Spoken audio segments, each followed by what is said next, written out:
नमस्कार दर्शक बंधु मु संसिता आपण मानक स्वागत करुछि आम यूट्यूब चैनल जागृत ओडिशा को। आज आपण मानक गंगाशिउली फूल आम शरीर पर केते आवश्यक से विषय कहबाक जाउछि। जदि आपण माने प्रतिदिन एभली शरीर पर उपयोगी टिप्स पाइबाक चाहते ताले जमार भी डेरी न करी प्रथमे आम चैनल को सब्सक्राइब कर दियंतु एवं पाखरे थिबा बेल आइकन को प्रेस कर दियंतु जहाँद्वारा ये चैनल मु जितेबले भी किसी हेल्दी टिप्स देवी आपण मैंने सर्वप्रथम से वीडियो गुड़िक देखिपारे। चलते दर्शक बंधु मुझे डेरी न करी जल्दी जल्दी वीडियो स्टार्ट करनौ। गंगाशिउली फूल आम शरीर पर केते आवश्यक आसतु जानी। आपण मैंने तो निहाती भाव में जानिथिबे गंगाशिउली फूल गोटे सुंदर और बास्नायुक्त फूल अटे।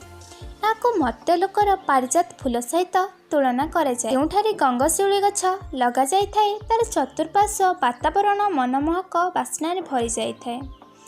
गंगाशिउलीर गछरे वर्षक थरे मात्र फूल फुटी थाए। शीत दिनर आद्य भागरे गंगाशिउली फूल गछ को मंडित करिथाए। एही फूलर समय काल बहुत कम अटे।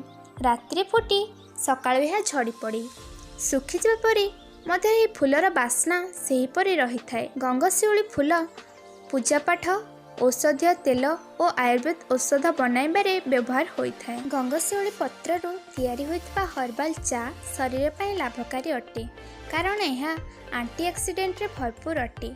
यह हर्बाल चा शरीर थकापन दूर करने सहित मन को शांति देइथाए। गंगाशिउली फूलरू तैयारी होइतबा हर्बाल तेल जंत्रणानाशक तेल अटे।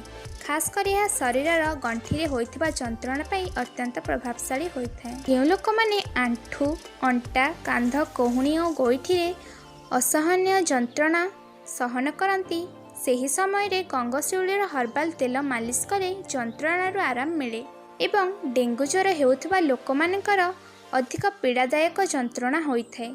एही समय रे रोगी चलिबाकु मध्य कष्ट अनुभव करिथाए।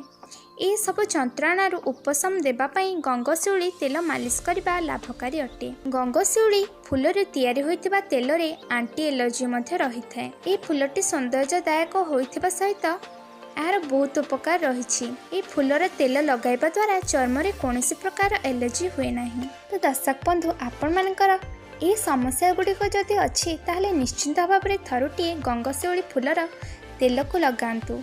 आउ तापरे आपण मानकर मतामत निश्चय कमेंट बॉक्स रे जणातु। जदि आपण मानको वीडियोटी भल लगी ताहले निश्चिंत भाव में गोटे लाइक कर दियंतु। रोची नमस्कार पुणी देखाबा आउ एक सुंदर हेल्थ टिप्स को नहीं।